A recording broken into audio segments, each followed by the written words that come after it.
When I was growing up, I was involved in a lot of violence. I was bullied, I was beaten by other kids and by my older brother. Some of it was pretty bad. There wasn't a single day where I didn't feel this threat. This isn't an exaggeration. I grew up in a small town in Scotland where fighting was absolutely the norm. If you got into a fight, your parents didn't report it to the police or go to the other kids' parents. They sent you back out to find the kid that hit you and fight them back until you won. When I was around maybe 15 or 16, the fights became a lot more real and more violent. I saw and was involved in some very bad things. People were permanently injured. One guy had ended up with brain damage. It wasn't thought of as abnormal, it was just the way. Growing up, fighting was a way to establish dominance and a pecking order within these mini tribes we called gangs. I ran with a local gang and had to fight for my place within that group and fight teenagers from other areas. The place I grew up was very territorial. You simply couldn't go to other areas in the town, or definitely not other towns. It was stupid to even try it. It was hugely dangerous. You really did run the risk of getting a serious beating just for being there. Not just a beating, worse. Luckily we don't have guns in my country. I remember one winter morning, I was skipping school and I get caught walking past the rival school on the other side of town. There were 6 of them, 5 guys, 1 girl. They recognised who I was, or rather where I was from, straight away, and I took a pretty bad beating. I was overwhelmed, taken down. They were jumping and stamping on my head while I was in a sitting position. My neck was getting all kicked around. It only lasted a few minutes, but at the end of it, my head and face were completely covered in blood. And it only stopped because the girl that was with them saw that it was going way too far and getting out of hand, and she stopped them. She gave me enough time to get up and run, and when I was like 50 metres away, they started to chase me again. I got away. Now, this wasn't isolated to me or this event or time. I was in scores of fights growing up. I got attacked dozens of times. When I used to visit my aunt and uncle on their farm on Sundays most weeks, and it almost became a running joke. She would come up and ask me what injuries I had this week. She would go, oh, whenever she saw me with a black eye or a bruise or cut. I started to get really sick of fighting. It was a nightmare to not be able to walk down the street, to constantly looking over your shoulder. So I eventually went looking for a self-defence class. I started it and took it right away. I fell in love with it because it wasn't about trophies or learning how to be an arse-kicking machine. It was about respect for myself and others. I was in a dojo training with these people who could wipe the floor with me, and none of them were using it or being bullies. None of them were throwing their weight around. I walked in to the dojo the first day. There was 13 black belts and 1 orange belt, and on day 1 they explained to me, don't even think about attaining your black belt. A belt was just something to hold your jacket shut. That was it. It was amazing. These guys showed me how to protect myself, but also the amount of harm and damage I could cause to someone using these abilities. We were never told this in a show-off way, but as a precaution.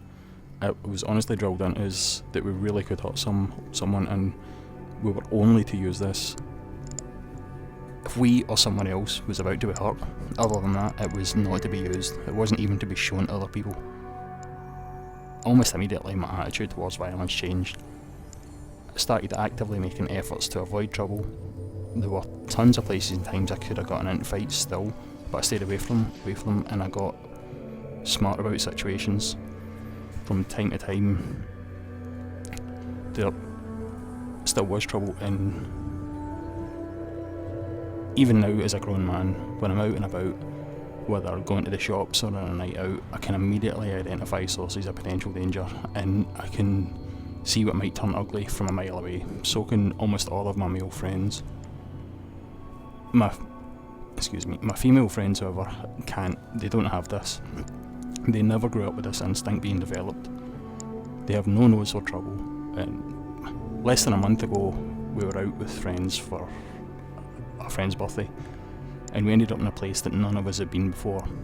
After about 15 minutes, there was a consensus quietly taken between the boys that we should leave. There was no obvious trouble, but to us who had experienced it many times, we saw right away the candidates for trouble. There were small groups of lads hammering the beers down, a lot of big movements, leery noises, and very few stewards on duty. There were loads of really pretty girls, and the flirtation between the boys and girls was not completely respectful. And if something had happened, our immediate goal would have been to get the girls out of the door as quickly as possible.